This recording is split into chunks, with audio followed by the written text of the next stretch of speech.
안녕하십니까? 말씀 나누는 이 한 주간 둘째 날을 맞이했습니다. 하나님께서 여러분 모두의 소중한 삶에 함께 해주셔서 여러분의 모든 삶이 더욱 복되고 귀한 인생 되도록 복 주시기를 축복합니다.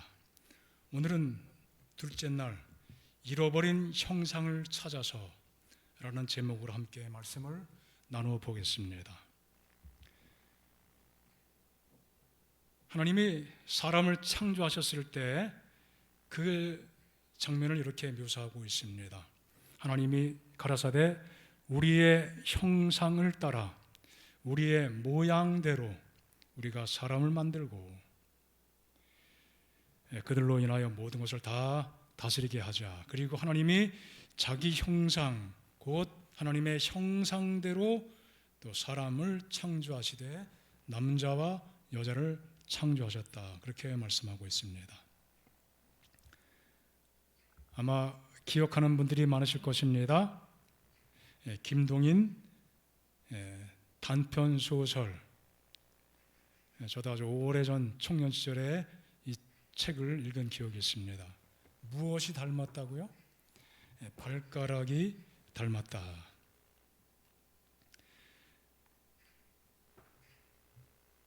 이 작품의 주인공은 M이라고 묘사가 됐습니다. 이 사람은 젊은 시절에 삶이 매우 방탕했기 때문에 생식 능력을 상실한 사람입니다. 그런데 어찌하다 그가 결혼하게 되었습니다. 그런데 놀라운 것은 그의 아내가 임신을 하게 된 것입니다. 하지만 이 아내는 그 남편이 불임이라고 하는 사실조차도 알지 못하고 결혼하게 된 것입니다. 그런데 아내가 임신을 했습니다. 아내가 임신한 그 사실을 매우 자랑스럽게 이야기합니다. 남편은 그 상황 속에서 아무런 말도 할 수 없고 속앓이만 할 뿐이었습니다. 입을 그저 꼭 다물고 그 사실에 대해서 아무 말도 하지 않고 있었습니다. 이러쿵저러쿵 따지다 보면은 자기 자신의 과거의 치부도 다 드러나게 될 것이 분명했기 때문입니다. 마침내 아들을 낳았습니다. 반년쯤 지난 다음에 아이가 아파서 친구인 의사를 찾아갔습니다. 그런데 이 친구는 자기의 과거를 알고 있는 유일한 존재입니다. 친구에게 자기 아들이 자신의 할아버지를 닮았다고 이야기합니다. 그리고 양말을 벗더니만 가운데 발가락이 긴 것이 자기를 닮아 그런 것이라고 애써 강조합니다. 이 아이가 아버지와 아무 상관이 없다는 사실을 이 친구는 알고 있었지만 차마 닮지 않았다고 말할 수가 없었습니다. 그 친구를 정말 가여운 모습으로 쳐다보게 됩니다. 그 상황을 어찌하든 수습하면서 살려고 노력하는 그 인간적인 모습에 연민을 느끼면서 그 의사는 친구에게 말해주기를 발가락만이 아니라 얼굴도 닮았어 라고 말을 건넵니다.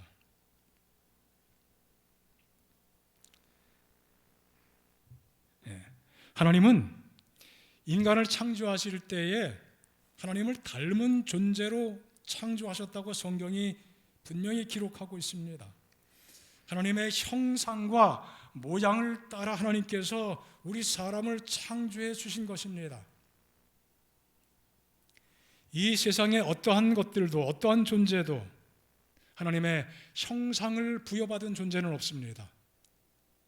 아무리 지능이 뛰어난 짐승일지라도 하나님의 형상과 모양을 간직한 존재는 없습니다. 오직 사람에게만 주어진 특별한 특권이죠. 형상과 모양, 영어로는 이미지, 또 likeness 그렇게 번역을 합니다. 형상이라는 것은 무엇을 새기는 것이죠. 어느 판이나 돌이나 무엇에다가 그림을 그리고 형상을 아로 새겨 넣는 것입니다. 조각하는 것입니다. 모양은 같은 것을 복사했다, 복사판이다 말하자면 그런 의미죠. 여기 형상이란 말이 강조하는 것은 하나님께서 원형이시고 인간은 그의 모형이라는 사실입니다. 그리고 모양이란 말은 그 상이, 인간의 상이 그 모든 면에서 원형과 일치한다는 사실을 강조하는 표현입니다. 성경은 우리가 누구를 닮은 존재로 창조되었는지 또 닮아야 하는지를 분명히 밝히고 있습니다. 우리가 하나님의 형상과 모양을 따라 창조된 것은 놀라운 은총입니다. 정말 감사할 일입니다. 정말 특별한 존재로 우리를 만들어 주신 것입니다. 하나님의 거룩한 모습, 사랑에 충만한 모습, 긍정적인 모습, 인내와 겸손과 섬김과 봉사, 이타심, 이 모든 요소들은 하나님의 거룩한 형상을 통해서 우리에게 주어진 것들이죠. 창세기 5장에 보면은 하나님이 사람을 창조하실 때에 하나님의 형상대로 지으셨다는 말씀을 기록하면서 그 다음 3절에 보면은 또 이렇게 말씀하고 있습니다. 아담은 누구 형상과 같은 아들을 낳았어요? 자기 형상과 같은 아들을 낳았다고 하는 것입니다. 하나님께서는 하나님의 형상을 닮은 복사판으로 사람을 만들어 주셨는데 인간도 복사판 같은 자손을 두게 된 것입니다. 하지만 문제가 있습니다. 문제가 생겼습니다. 복사를 점점 하게 되면은 복사판에 또 복사판, 그 복사판을 또 복사하게 되면 계속 반복하게 되면은 그 결과물이 어떻게 돼요? 점점점 흐려지게 되죠. 품질이 나빠집니다. 품성이나 건강과 세력에 있어서 우리가 그와 같은 경험을 하면서 세상 역사가 진행되어 온 것입니다. 아담이 이미 범죄로 타락했습니다. 타락하기 전에 아담의 형상으로 자손을 낳았다면 문제가 되지 않지만 타락한 이후에 타락한 형상을 지닌 사람이 말하자면 복사판이 이미 흐려진 상태에서 또 다른 복사판을 만들게 되기 때문에 하나님의 형상과 모양이 사람 속에서 점점 심각하게 훼손되어 왔던 것입니다. 이와 같은 것입니다. 혹시 무슨 나무인지 구별이 되시나요? 사진으로 잘 구별되지 않을 수 있겠습니다만 이것은 고염나무입니다. 콩 심은 데 콩 나고 팥 심은 데 팥 나는 것이 정해진 이치이지만 언제나 늘 그런 것은 아닌 것입니다. 아무리 맛있는 그 감의 씨를 심어도 그 씨를 심은 그 결과는 무엇입니까? 이처럼 고염이 나게 되어 있습니다. 이 고염은 맛도 떨고 씨도 많아서 먹을 것도 없습니다. 물론 약간의 단맛은 느껴지긴 합니다만. 자, 이것은 우리에게 무엇을 보여주고 있는가? 하나님의 형상이 사람에게서 얼마나 심각하게 훼손되었는지를 이해할 수 있게 해주는 하나의 실물 교훈 같은 것입니다. 타락한 인간은 하나님을 닮은 구석이 거의 없어 보입니다. 하나님의 형상과 하나님의 모양이 사람들의 모습과 본성 속에 얼마나 심각하게 훼손되고 사라졌는지 알 수 없습니다. 세상이 왜 이렇게 험악하게 망가졌고 또 망가져가고 있습니까? 여러분, 세상이 정말 미쳤다고 생각되지 않습니까? 잔인하게 죽이고 빼앗고 거짓말하고 부모가 자녀를 죽이고 학대하고 그런 끔찍한 일이 벌어집니다. 또 자녀가 부모를 살해하는 무서운 일들도 벌어집니다. 10대 어린 아이들조차도 어떨 때는 정말 장난삼하는 것 같은 끔찍한 살인을 그렇게 저지릅니다. 정말 어처구니 없죠. 왜 이렇게 세상이 막 가고 있습니까? 대답은 간단합니다. 죄 때문입니다. 왜 세상의 고통과 눈물과 탄식과 불합리, 각종 범죄, 전쟁 이런 것들이 끊임없이 인류를 괴롭히고 위협하고 있습니까?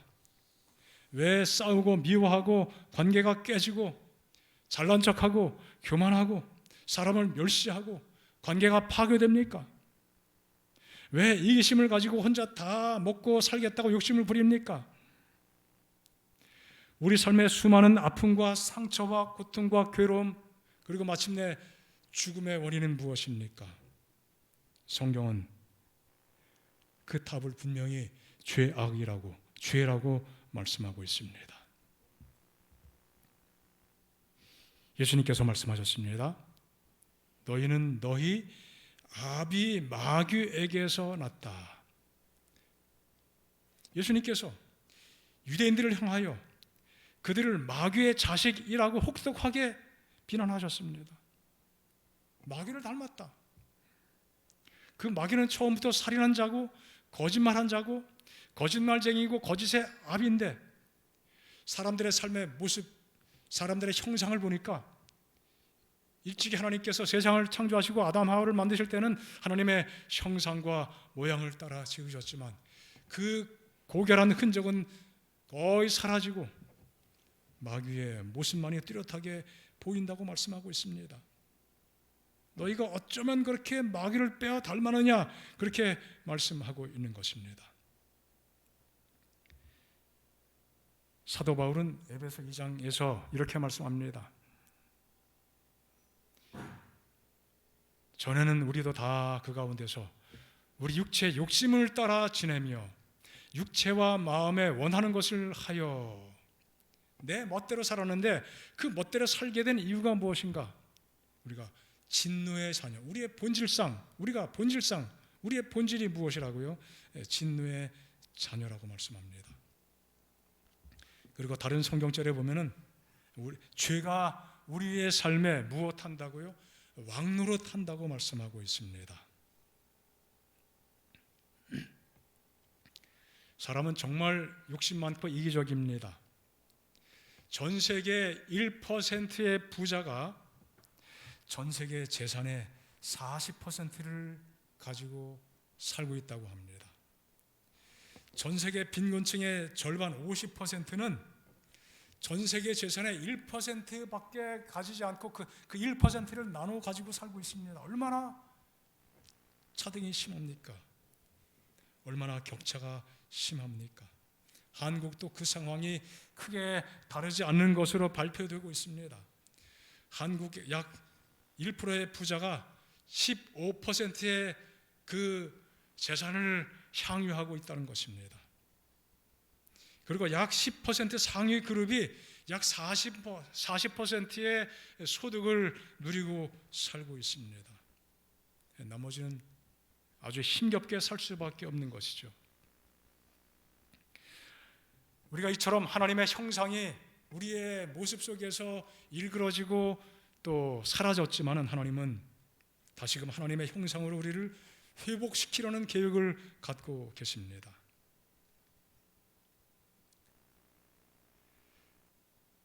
자, 맛있는 감이 맺히는 감나무는 어떻게 번식시킬 수 있습니까? 맛있는 감이 달리는 감나무 가지를 고용나무에 접붙여서 얻게 됩니다. 이 밑에 있는 나무, 접붙임의 기초가 되는 나무를 대목이라고 합니다. 또 접붙이는 가지를 나무를 수목이라고 이야기합니다. 고용나무 둥치에 아주 맛있게 열리는 감나무 가지에 접을 붙여서 하나가 되게 하는 것이죠. 그래서 좋은 열매를 맺게 하는 것입니다. 여러분, 감쪽 같다. 네, 그런 표현 아시죠? 감쪽 같다. 크게 두 가지 그 어원을 설명하는 이론이 있습니다만, 그 중에 아주 설득력 있는 것이 이것입니다. 감 접붙이는 것 같다. 감 접붙이는 것 같다. 감접 같다는 것이죠. 감을 접을 붙이면 처음에는 표시가 나지만 세월이 오래 지나면은 그 접붙이는 흔적이 거의 나타나지 않고 아주 감쪽같이 없어지게 되죠. 감접이 감쪽으로 변형되었다는 것이죠.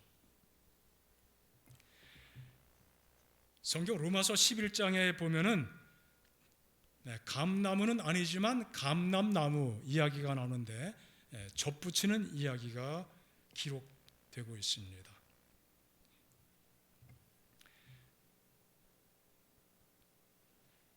이 나무는, 이 감람나무는 올리브 나무죠. 하나님의 백성 이스라엘을 상징하는 나무로 설명이 되고 있습니다. 이스라엘은 하나님의 백성을 의미하는 아주 매우 중요한 성경의 용어입니다. 실제 이스라엘이 지금 존재하지만 그 이스라엘이 아니라 그 단어가 포함하고 있는, 함축하고 있는 하나님의 백성이라는 의미를 가지고 있습니다. 하나님은 이스라엘을, 하나님의 구원의 복음을 세상에 증거하기 위해서 한 민족을 선택하셨죠. 이스라엘을 선택하셨습니다. 하지만 하나님의 선택하신 그 백성이 정작 예수님께서 이 땅에 세상을 구하기 위해서 오셨을 때 예수님을 십자가에 못 박아 죽게 하죠. 이스라엘이 되기를 거부하게 된 것입니다. 바로 그런 내용을 배경으로 로마서 11장이 기록이 되었습니다. 하지만 하나님 백성들이 예수님을 거절했기 때문에 하나님께서 이스라엘을 버리셨는가? 그것이 아니라고 바울이 말씀하고 있습니다. 하나님은 여전히 이스라엘에 대한 계획을 갖고 계셨습니다. 로마서 11장에 보면은 이 감람나무를 어떻게 해요? 가지를 잘라냅니다. 잘라내준 가지에 다시 또 다른 감람나무가 접붙임을 받게 되는 그 장면을 묘사하고 있습니다. 잘려나간 가지는 예수님을 거절한 이스라엘을 의미합니다. 잘려나간 그 가지에 접붙임을 받게 된 그 가지는 이방인이 이스라엘 가운데 들어와서 하나의 하나님 큰 백성을 이루게 된다는 사실을 의미하고 있습니다. 그래서 하나님께서 원래 계획하셨던 이스라엘이라고 하는 그 큰 나무는 그대로 유지가 되는 것이죠. 이것이 예수님을 영접한 사람들인 하나님의 참 백성 이스라엘인 것입니다. 여러분, 예수 믿고 침례받은 것은 무엇을 의미합니까? 바로 예수님께 접붙임을 받는 것을 의미합니다. 접붙임 받게 되면 그 밑에 둥치로부터 수분과 양분을 공급받게 되죠. 우리도 마찬가지입니다. 침례받게 되면, 예수님을 영접하게 되면, 그분과 하나가 되면 예수님으로부터 각종 양분을 공급받고 하늘의 큰 은혜를 공급받으면서 살아가게 됩니다. 그럴 때 좋은 열매를 맺게 되는 것입니다. 예수를 잘 믿는다는 것은 자기가 좋아하는 것을 자기가 좋아하는 방식대로 하면서 사는 것이 아니라 농부이신 하나님 말씀대로 살고 그분이 기뻐하시는 뜻대로 살고 그분께 온전히 내어 맡기는 삶을 사는 것을 의미하는 것입니다. 여기 침례에 대해서 성경에 이렇게 말씀하고 있습니다. 계속해서 강조되는 것은 예수님과 합하고 예수님과 함께하는 것이고 예수님과 하나가 되는 것이고 예수님과 연합되는 것이라고 말씀하고 있습니다. 그리고 마침내 주님이 가신 그 생명, 새 생명 가운데서 행하게 되는 것이 곧 침례라고 말씀하십니다. 최근에 온라인에서 흥미로운 사진을 보게 되었습니다. 자, 침례는 아니고 세례라고 일컫는 것이죠. 자, 지금 러시아 우크라이나 전쟁이 한참입니다. 아주 오래됐습니다. 러시아의 많은 군인들이 숫자가 부족하니까 어떻게 해요? 뭐 젊은 사람, 나이 든 사람 막론하고 다 군대 징집하지 않습니까?